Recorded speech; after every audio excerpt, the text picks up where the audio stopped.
भारत की समुद्री ताकत में बेतहाशा इजाफा। नेवी को अगले महीने मिलेंगे घातक युद्धपोत और पनडुब्बी। आईएनएस सूरत नौसेना का पहला आर्टिफिशियल इंटेलिजेंस एआई सक्षम युद्धपोत है, जिससे इसकी परिचालन क्षमता कई गुना बढ़ जाती है। समुद्री सुरक्षा और हिंद महासागर क्षेत्र में चीन के बढ़ते प्रभाव का मुकाबला करने की दिशा में भारत एक और महत्वपूर्ण कदम उठाने जा रहा है। दरअसल भारतीय नौसेना अगले महीने 2 स्वदेशी युद्धपोत और एक डीजल इलेक्ट्रिक पनडुब्बी सबमरीन को अपने बेड़े में शामिल करने के लिए तैयार है। इसके अलावा रूस में निर्मित फ्रिगेट आईएनएस तुशील भी जल्द भारत पहुंचने वाला है। इन नए युद्धपोतों में सबसे बड़ा गाइडेड मिसाइल विध्वंसक आईएनएस सूरत है, जिसका वजन 7400 टन है। इसके बाद स्टेल्थ फ्रिगेट आईएनएस नीलगिरी और पनडुब्बी वाकशीर का स्थान है। ये सभी अत्याधुनिक सेंसर और हथियारों से लैस है,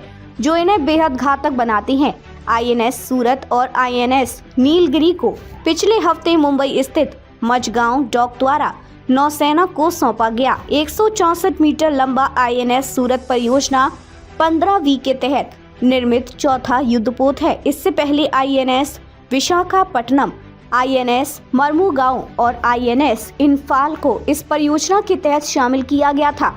आर्टिफिशियल इंटेलिजेंस से लैस है आईएनएस सूरत। एक नौसेना अधिकारी ने बताया कि आईएनएस सूरत नौसेना का पहला आर्टिफिशियल इंटेलिजेंस सक्षम युद्धपोत है, जिससे इसकी परिचालन क्षमता कई गुना बढ़ जाएगी। 72% स्वदेशी सामग्री के साथ निर्मित यह युद्धपोत 4000 समुद्री मील तक की यात्रा कर सकता है।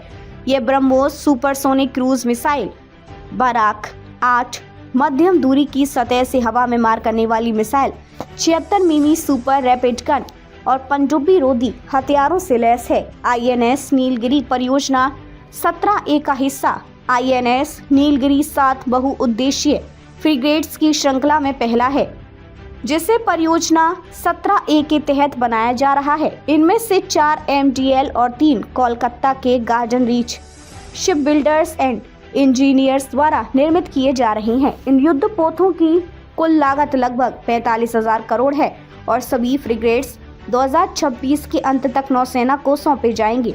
पनडुब्बी वाकशीर परियोजना 75 का आखिरी हिस्सा पनडुब्बी वाकशीर फ्रांसीसी मूल की स्कॉर्पियन श्रेणी की छठी और अंतिम पनडुब्बी है, जिसे परियोजना 75 के तहत MDL द्वारा 23,000 करोड़ की लागत से बनाया गया है। भारत और फ्रांस अब तक 3 और स्कॉर्पियन पनडुब्बियों के निर्माण के लिए अंतिम बातचीत कर रही हैं। भारतीय नौसेना का बढ़ता बेड़ा। भारतीय नौसेना के पास वर्तमान में 130 से अधिक युद्धपोत और 251 विमान हेलीकॉप्टर है। इसके अलावा 60 युद्धपोत और जहाज भारतीय शिपयार्ड में निर्माणाधीन है। हालांकि 2030 तक नौसेना का बेड़ा लगभग 155 से 160 युद्धपोतों तक ही सीमित रह सकता है। दूसरी ओर चीन अपनी नौसेना का तेजी से विस्तार कर रहा है। चीन के पास वर्तमान में 370 से अधिक जहाज और पनडुब्बियां हैं, जिनमें 140 प्रमुख युद्धपोत शामिल हैं। ताजा कदम भारतीय नौसेना की क्षमताओं को मजबूत करने और हिंद महासागर क्षेत्र में चीन की बढ़ती गतिविधियों का प्रभावी ढंग से मुकाबला करने के लिए महत्वपूर्ण माना जा रहा है।